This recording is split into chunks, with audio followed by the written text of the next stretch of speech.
open any apps with your action button on your iPhone or 17 here. If I press the action button, then you can see its Instagram is open. So how to set up it? Go to your setting and you have to go your action button, and from here you need to select shortcut. Press on shortcut, then you can see this kind of option. Now press on open apps. For example, my selection is this right now. Now let's start again. Go to setting and action button and select the shortcut.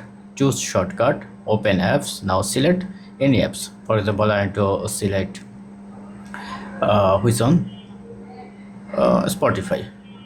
Now press this icon. Now go back. Now if you press this button, your Spotify will be enabled. That's it. Thank you. Have a good day.